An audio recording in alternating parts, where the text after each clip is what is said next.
आणि काय उद्धव ठाकरे कोणाला भेटत नाहीत. बरं उद्धवजी नाही तर आदित्य ठाकरे फिरले पाहिजेत.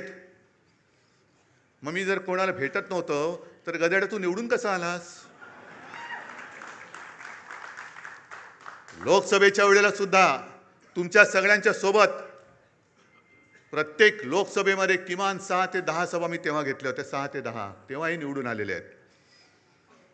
पण जर का मी असं गर्वाने म्हटलं की मी तुला तिकीट दिलं, मी तुला निवडून आणलं, मी तुला मंत्री केलं, मी तुला आमदार केलं, मी तुला विधानसभेतल्या मंत्रिपदाची तिथली खुर्ची दाखवली, तर हा माझा गर्व असेल. पण मी गर्वाने नाही बोलू शकत, कारण मला माहिती आहे की उद्धव ठाकरेला किंमत नाही, उद्धव बाळासाहेब ठाकरेला किंमत आहे.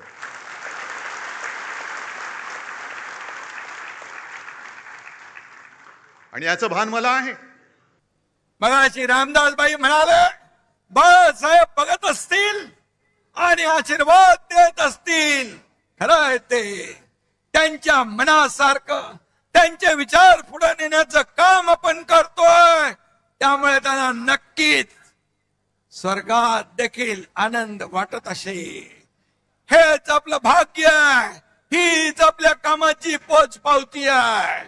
आणि म्हणून बाळासाहेब फक्त नावात असून चालत नाही.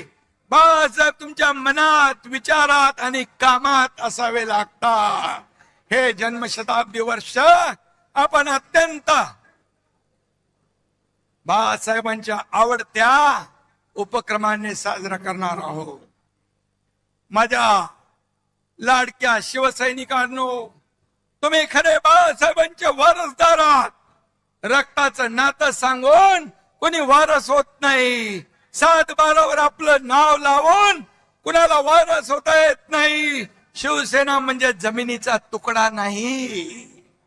शिवसेना म्हणजे जमिनीचा तुकडा नाही, तर शिवसेना म्हणजे विचारांचा आणि आमच्या तुमच्या काळजाचा तुकडा आहे. काळजाचा तुकडा.